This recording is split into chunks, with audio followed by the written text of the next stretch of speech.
Can you just introduce yourself briefly for the Italian audience? Yes, good morning, Daniela, and good morning to all our friends in Italy.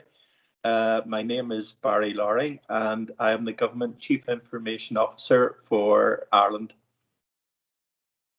Okay. Well, just to add something, Barry and I are in the eGovernment Action Plan Steering Board, and we are in the steering committee of the upcoming Declaration on Digital Society, which is an initiative launched by the presidency of the European Council. At the moment, the presidency is held by Germany. So I just want to give our Italian audience and colleagues an idea of what we are doing with the government action plan, and your suggestion for another e-government action plan. I'll try to be more specific here. Which, in your view, are the main shortcomings of the last e-government action plan? That was 2016-2020. So it's concluding next year during 2021. We all know that we are working on the next action plan. So what didn't work in the past and what hopefully will work in the future? So what are your ideas and inputs? So, Daniela, the first thing I would say is there was a lot of good in the Government Action Plan 2016 to 2020. For example, digital by default was a really important principle and commitment to make. The support of EIDs was really important. And the once only principle was really important and really helpful to us in Ireland when we were doing our national strategies.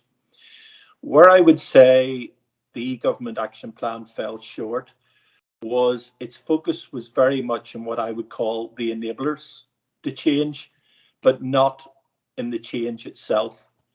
And I think that's a learning that we need to take into the next e-government action plan. We should be very much focused on the citizens of Europe. We should be understanding their journeys when they use government services, and we should be looking at how to fix them and how to fix them just at national level, fix them at European level.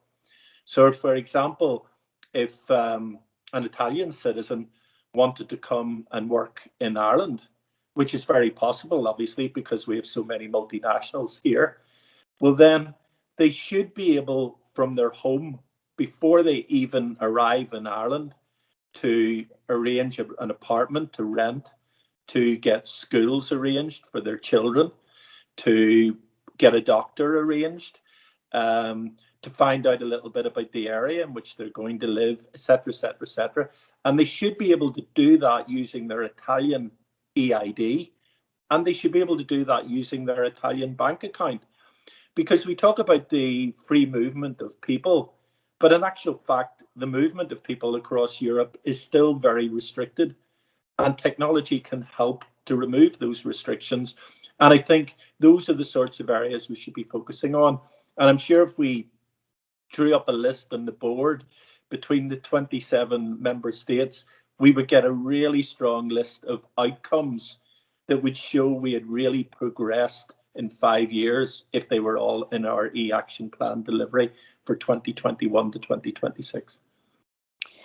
Thank you, Barry. And by the way, I agree completely with you because I think that's the basic. Otherwise, we don't have a European Union. We have member states working on their e-government action plan. And as you know, yesterday there was this important announcement that Ireland, Germany, and Italy, through the interoperable gateway for the contract tracing apps are finally testing the interoperability. So if I come to Ireland, I don't need to download your contact tracing app for COVID-19, but I can use mine. And if you come to, hopefully we don't need it. But as you say, I mean, this is also a way to restart our mobility in Europe. I mean, it's won't solve the problem, but it will help, I think. It will help, yeah. Yeah, so that's a clear, an example that if we all work together, like on EID, I think things can get done. So it's really the spirit. So, and that takes me to the second question. What do you think? I mean, given that this pandemic won't go away easily, okay? So some countries are more affected than others, and it doesn't really matter how big is the country. It's just, that something goes wrong. That's it. So what do you think we should put into the next e-government action plan? Because of course, hopefully during 2021, things will get better. But if things are not better, what we can do with what we have. So contact tracing is an example, and e-identity is an example, because the two together are very powerful. But what do you think the Commission should look at? Well, I think it should look at outcomes for what sort of Europe do we want to be and how digital can help us. So, for example, I get a little bit frustrated when we become preoccupied with technologies as just technology. So we get very excited about AI, blockchain, and IoT, and so on. And those technologies are very exciting, don't get me wrong, but I've never been interested in technology on its own. I've been interested in what it can do, how it can make our lives better. So if you take blockchain, for example, what really interests me is if we start to enable people that their credentials are available digitally and in a digitally authorized way that we know that they're genuine, which is what blockchain will help us do, then if you come to take a job in Dublin, then all your qualifications, your driving license, all of these things can be on your phone or can be on, we call it the digital post box. I think that's the term they use in Denmark and other countries. They use these as well. But you could make that available to the new authority. That's where your life gets much, much easier.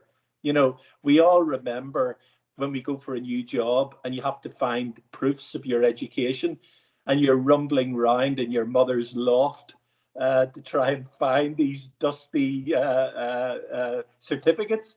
And we don't need to do things like that anymore. And it's the same with our health records. Our health record could be a portable record that we can give people permission to access. So I think the first thing is we need to reimagine what better looks like.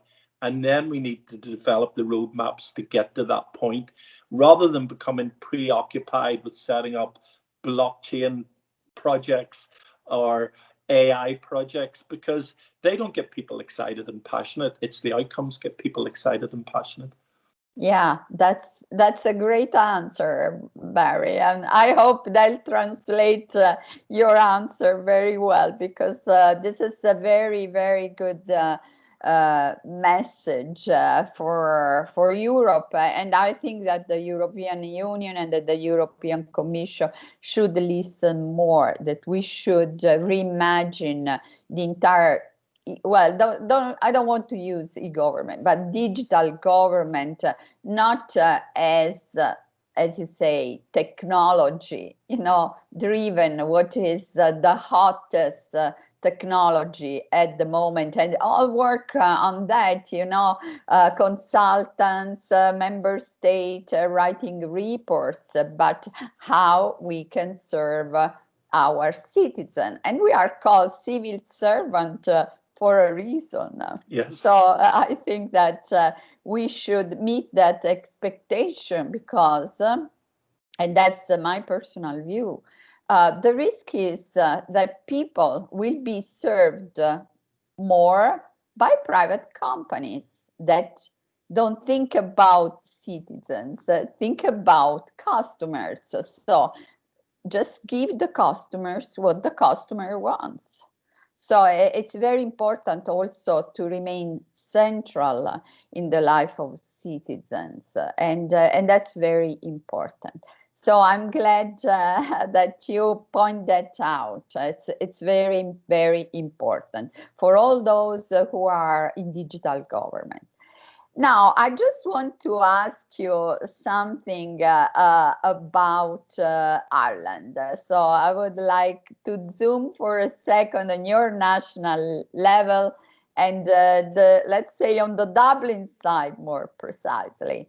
So Ireland is regarded as one of the most dynamic European countries when it comes to technology, or better, digital technology, and for good reasons, because we saw that Ireland performed very well in the DAISY.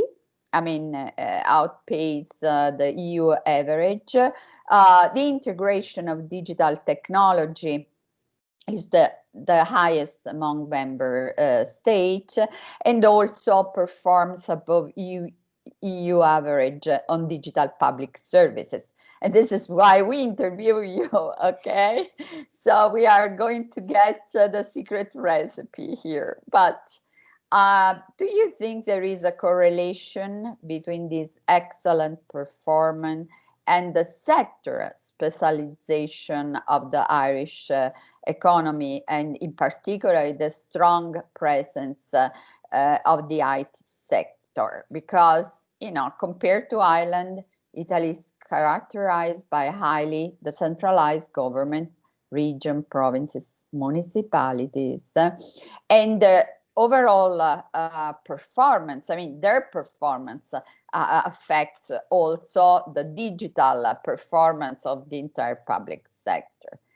And also, there is a strong innovation technology gap, and satisfactory growth that affects is the entire country productivity. Of course, Italy is a much bigger country than Ireland, although Ireland has its own issue. I mean, we know the story. I mean, it's at least I'm aware of the last 30, 40 years of Ireland history. So it wasn't easy for Ireland to get where you are there. So what would be your advice to Italy on this specific aspect? I mean, considering that, for a time you were also, I'm not saying an economy of war, but you were in a state of close to war. I mean, terrorism and whatever comes with it. Well, Ireland actually is a bit like a small Italy. Maybe that's why Italians love Ireland so much, because we were traditionally split between the industrial economies and the agrarian economies, and even today there would be concern that the east of Ireland, where Dublin is much more advanced than the west of Ireland, rural Ireland, as we would call it.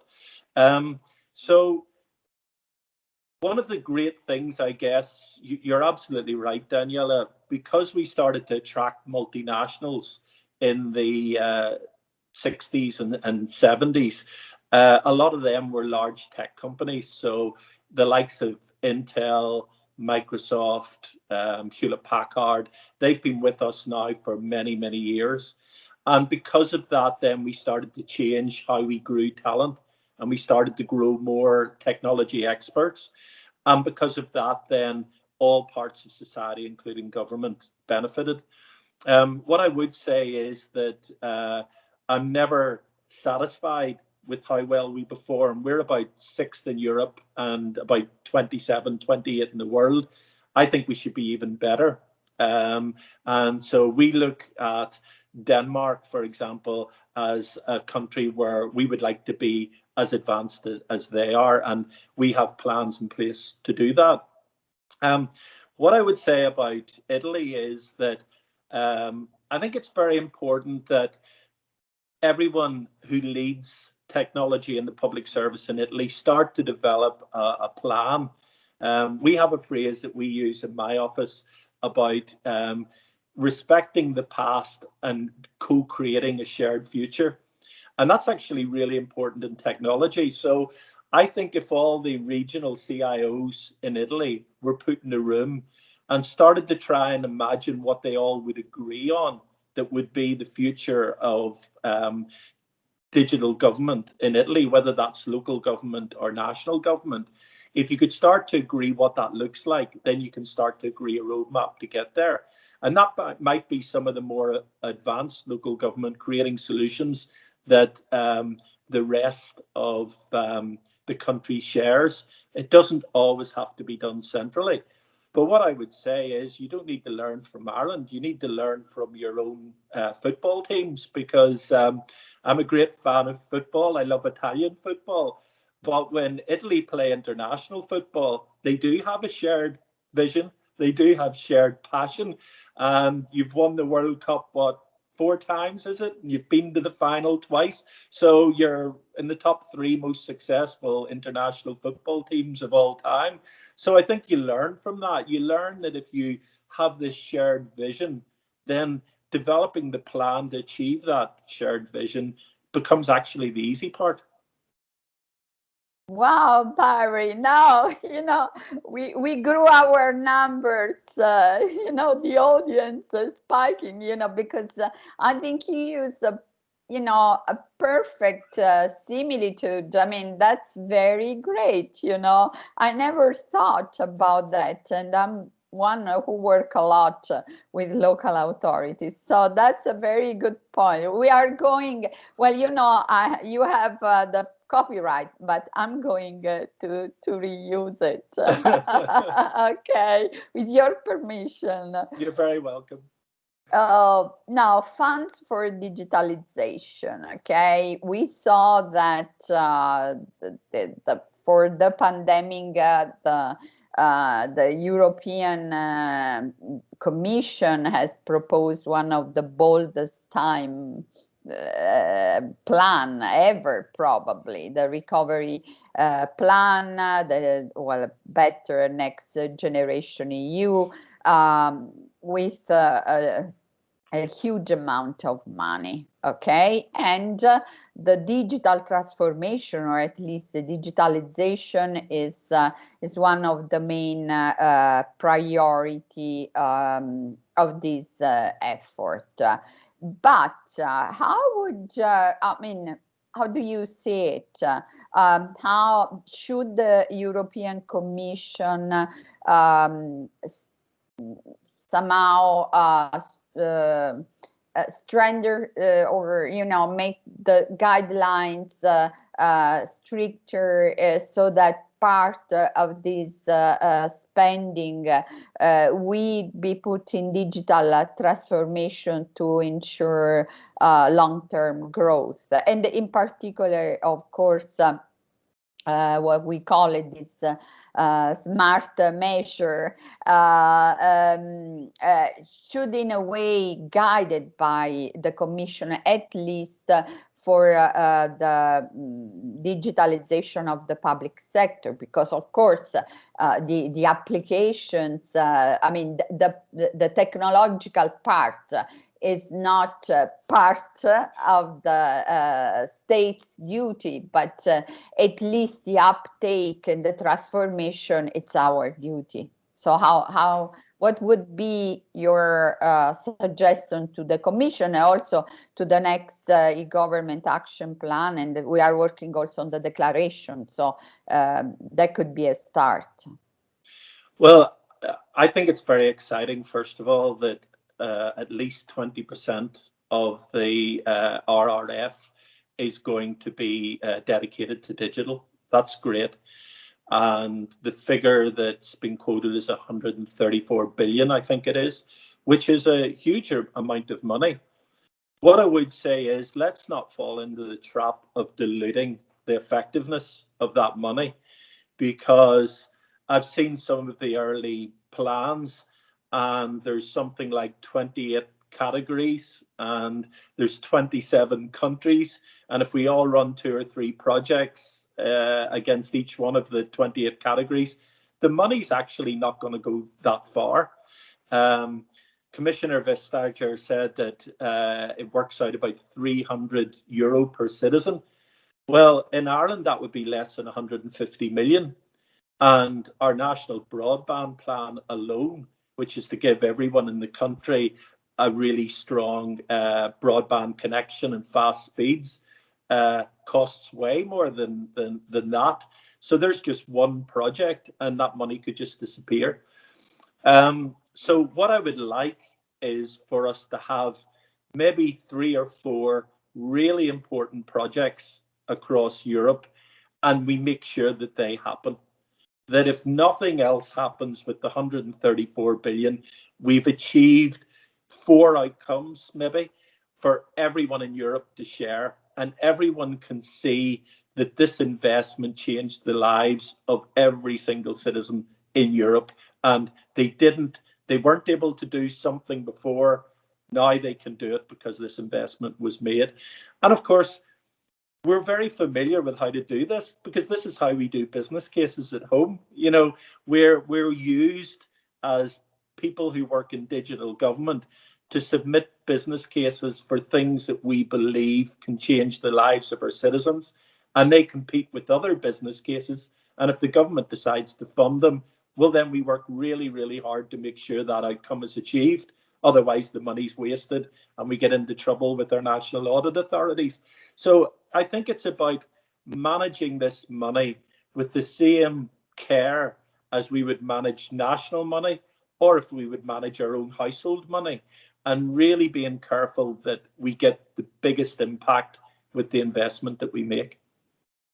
Okay, thank you. Now I have one of the last question, which is more like, I hope it's not just wishful thinking, you know.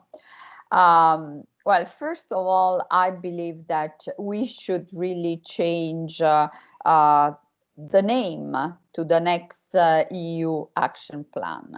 It shouldn't be called e-government, but it should be called digital government, and probably digital society as well, because the digital government is actually about a digital society, because government serves people. This is what we underlined before. I mean, it's not just about government, it's about citizen being part of that government.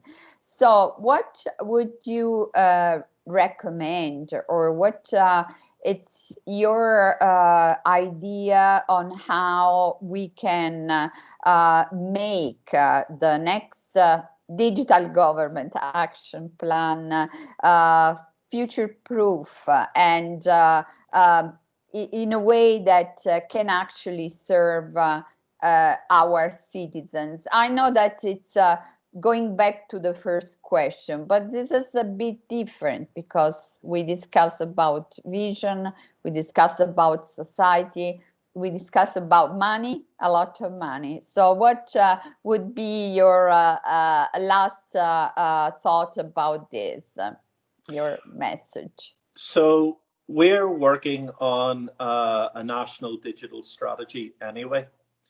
And 5 years is actually a good time span because it's the sort of period ahead where you can imagine life. It's not too futuristic. You can imagine real tangible outcomes in 5 years' time.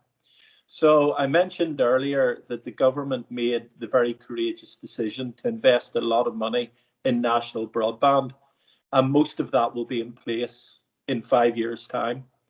So at a national level, what we're starting to challenge ourselves with are things like, well, what does education look like in a world where everyone has access to the internet?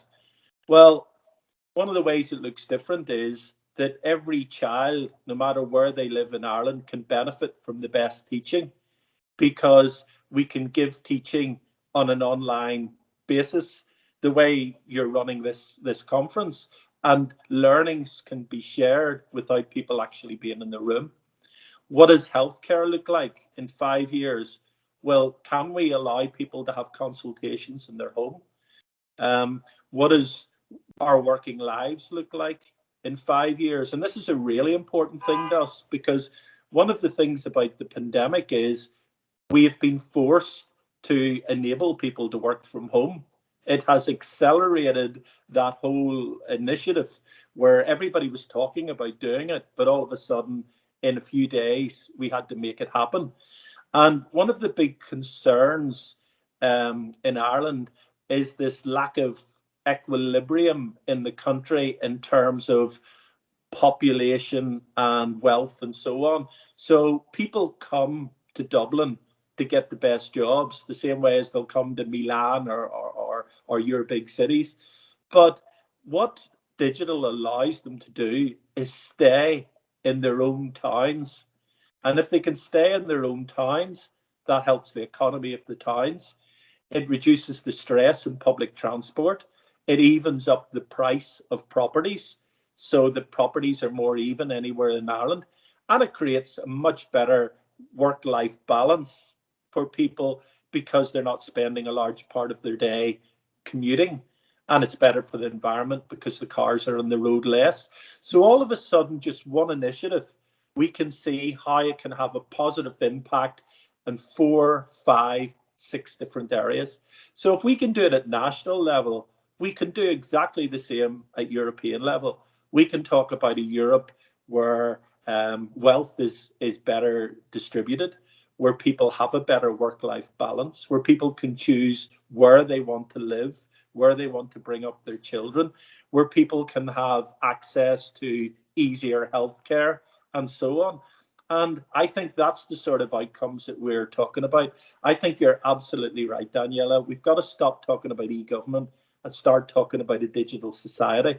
Because if society isn't better in 5 years because of technology, then we failed. Let's be honest, because technology is so powerful.